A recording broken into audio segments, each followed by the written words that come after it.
So hello guys, welcome back to my channel. So in this video I'm going to show you how to use GridMaker app. So first you have to open the GridMaker app on your phone. So you have to touch on first option. So here is the first option at the top of the screen. So and choose your photos.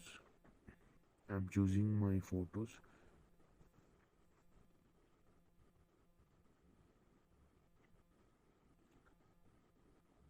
So here you're seeing the screen. So the horizontal lines, how much you want. So in the fourth option you are seeing how much you want. So you have to type on number of rows. So 6 rows. So you have to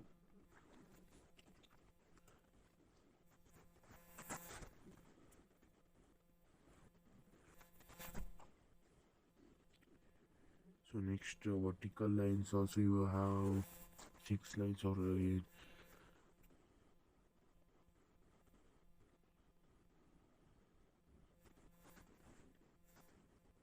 so next here is the second option of the top of the screen. So press that second option, the photo save on your mobile. Thank you for watching.